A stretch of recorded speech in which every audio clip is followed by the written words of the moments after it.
नमस्कार, स्वागत है आपका सारुस डिजाइन के इंटीरियर पार्ट में। आज हम लोग इंटीरियर में यूज होने वाली लकड़ी के जो अदर पार्ट्स होते हैं, जिसमें आपका प्लाईवुड आ गया, बोर्ड ब्लॉक बोर्ड आ गया, डब्ल्यूपीसी आ गया, उसके इन्फॉर्मेशन के बारे में कुछ जानेंगे। सबसे इसमें पहला टर्म आता है जो प्लाईवुड, जो आपको कॉमनली देखने को मिल जाएगा। वुड के लेयर को हम लोग अच्छे से ग्लू के साथ में हाईली कंप्रेस्ड कर देते हैं। इसमें क्या होता है, लेयर बाय लेयर बनता है। ये आपको आसानी से 6 mm के, 8 mm के, 12 mm के, 18 mm के, उससे लेकर 25 mm तक के आपको प्लाई अवेलेबल हो जाता है। इसमें मुख्यतः आपको 2 ग्रेड मिलते हैं। एक MR ग्रेड का होता है जिसको 301 हम लोग नाम देते हैं ग्रेड, और एक होता है 710 जो थोड़ा हाईली ग्रेड का होता है। हाईली ग्रेड में आप आराम से इसमें वाटर रेसिस्टेंस के जैसा इसमें यूज कर सकते हैं। अब इसके एप्लीकेशन जैसा इसका यूज होता है उसके हिसाब से हम लोग प्लाईवुड का यूज भी करते हैं। जहाँ पे पानी की कनेक्टिविटी अच्छी नहीं होती, मतलब अच्छी इन द सेंस कि जहाँ पर आपको पानी इजिली अवेलेबल नहीं होता, जहाँ पे आपके पानी आ नहीं सकते, वहाँ पे आप आसानी से MR क्वालिटी की प्लाई लगा सकते हैं। और जहाँ पे पानी का एक्सपोजर ज्यादा है, जहाँ पे पानी आने के चांसेस ज्यादा है, वहाँ पे आप अच्छे क्वालिटी की आप 710 ग्रेड की आप प्लाईवुड को यूज कर सकते हैं। क्योंकि इसकी ग्रेड दोनों अलग अलग है तो इसके रेट भी काफी अंतर होते हैं दोनों में। जो आपको इजिली अगर आप MR क्वालिटी की प्लाई आपको 80 से 90 रुपए स्क्वायर फीट मिल जाएगी, जबकि आपको वाटरप्रूफ अगर आपकी प्लाई लेनी है तो आपको 90 से 120 रुपए स्क्वायर फीट मिलेगी। अच्छी क्वालिटी की आपको अवेलेबल हो जाएगी। इसकी एप्लीकेशन क्या है, जैसे आप इसमें वार्डरोब वगैरह, बेड वगैरह बनवाते हैं तो आप इसमें जैसा भी आप MR प्लाई को यूज कर सकते हैं। उसमें अगर आपके बजट अच्छे है तो फिर आप 710 वाले ग्रेड में भी चले जाएंगे, वाटरप्रूफ वाले ग्रेड में आप जा सकते हैं। इसकी कुछ लिमिटेशंस है। लिमिटेशंस आपको बिल्कुल सिंपल है कि इसमें बेंडिंग टेंडेंसी होती है। जैसे अगर आप बहुत ज्यादा लंबा इसको यूज करते हैं तो यहाँ पे झुकाव हो जाता है, जिसके लिए आप आमतौर पर कभी सुने भी नहीं होंगे कि नहीं कारपेंटर वगैरह या जो भी आपके आसपास अवेलेबल होते कोई सजेस्ट नहीं कर सकते आपकी वार्डरोब के पल्ले जो होते हैं वो आप प्लाईवुड से नहीं बनवा सकते, क्योंकि कुछ समय के बाद क्या होगा, वो एक तरफ बेंड हो जाता है, तो पल्ले में इसका यूज नहीं होता। बाकी इसके अलावा आप किसी भी जगह पे आप अकॉर्डिंग टू एप्लीकेशन आप इसको यूज कर सकते हैं। और इसके रेट में लगभग हमने आपको बता ही दिया। अवेलेबल भी है आपको अच्छे जो अच्छी किस्म की आती है वो आपको 18 mm की आती है, जो बेसिकली ज्यादा मार्केट में यूज होता है। और ग्रेड आप उस तरह से चुनाव कर सकते हैं जहां पर आपको पानी है। सपोज करते हैं इंटीरियर पार्ट होता है, वहां पानी की जल्दी अवेलेबिलिटी नहीं होती, वहां पे जल्दी आप एक्सपोज नहीं हो पाते पानी से। बट जो एक्सटीरियर वॉल है जहाँ पे पानी आने का कई संभावना है बारिश के तहत या किसी तरीके से, वहां आप लोग वाटरप्रूफ को इस्तेमाल करते तो मच बेटर है। जो मेरा दूसरा पार्ट है, जो दूसरा मटेरियल है, वो है आपको ब्लॉक बोर्ड। ब्लॉक बोर्ड दरअसल होता है क्या, लकड़ी के अलग अलग टुकड़े को इकट्ठे करके ग्लू के साथ उसको विनियर की सहायता से अलग एक सरफेस बना करके उसको जमा दिया जाता है। जो काम हम लोग प्लाईवुड के पल्ले में यूज नहीं कर सकते ना, वो हम लोग ब्लैक बोर्ड की मदद से, ब्लॉक बोर्ड की मदद से हम लोग उसको कर सकते हैं। ये इजिली वो बहुत हल्के होते हैं, एक तरह से मान के चलिए तो पल्ले में यही यूज होता है।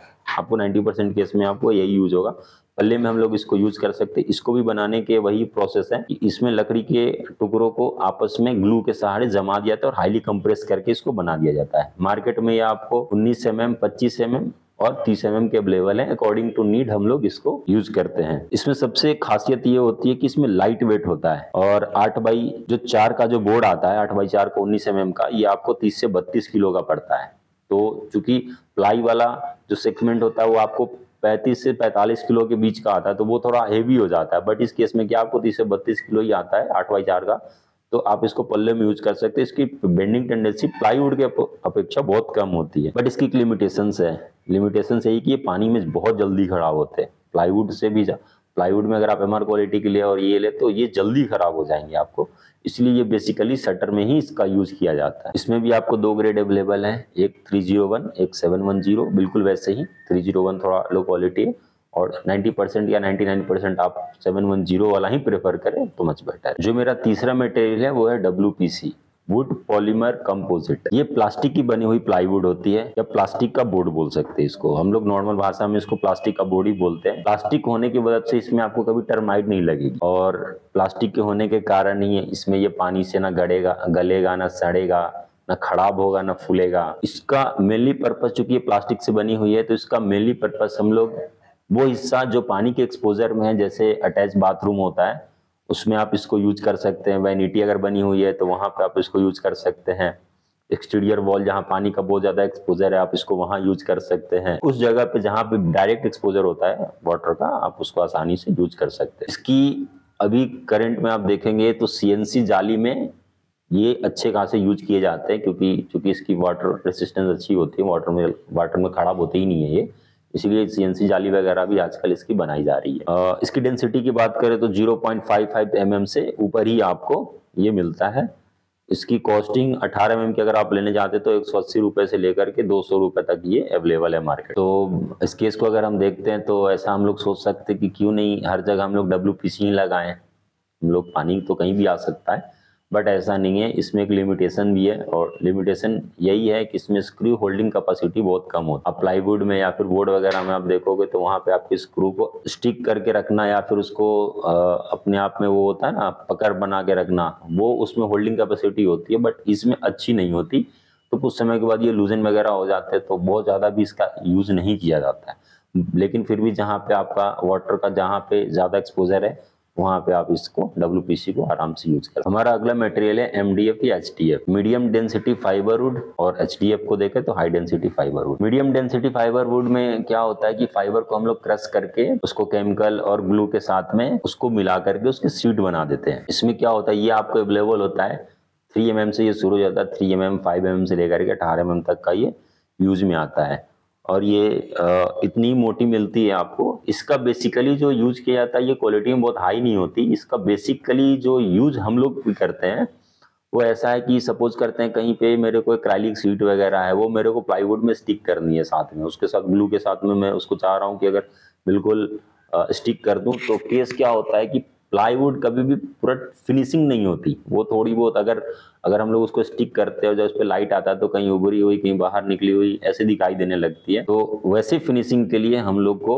MDF शीट लगा करके उसके बाद हम लोग इसके ऊपर एक्राइलिक शीट या अदर जो प्रीमियम क्वालिटी की आपकी शीट्स आती हैं वो हम लोग इसको स्टिक करते हैं। इसमें आपको फिनिशिंग के लिए बेसिकली MDF को यूज किया जाता है, तो ये पर्पज से हम लोग MDF को यूज करते हैं। और इसी में अगर हम लोगों को बेसिकली अगर कोई अच्छा क्वालिटी का जरूरत होता है तो फिर हम लोग HDF में चले जाते हैं। MDF क्या है, कॉस्टिंग वगैरह में भी बहुत सस्ती पड़ती है, तो हम लोग इसको सिर्फ बेसिकली फिनिश में यूज करते हैं, इसलिए आपको 2 mm से लेकर के 50 mm तक के मार्केट में अवेलेबल होते हैं अकॉर्डिंग टू नीड। अब बहुत बार ऐसा होता है डिजाइनिंग पार्ट में कि हम लोगों को कोई चीज शो कराना होता है, थोड़ा उभड़ा हुआ दिखाना होता है, तो वहां पे हम लोग MDF वगैरह को प्रायोरिटी बेसिस पे यूज करते हैं, इसकी फिनिशिंग बहुत अच्छी है। तो ये बेसिकली वो सारे मटेरियल्स हैं जो वुड या उसके रिलेवेंट ही होते हैं, जो हम लोग इंटीरियर प्रोजेक्ट्स में हम लोग उसको यूज करते हैं। आप अपने अकॉर्डिंग, अपने नीड के अकॉर्डिंग आप वो का यूज कर सकते हैं। इस वीडियो में आपको ये चीज अच्छे से समझा दिया गया है, अच्छे से बता दिया गया है आपको किस मटेरियल को हम लोग कहाँ पे यूज करते हैं, किसका क्या यूज है और किसकी क्या लिमिटेशंस है।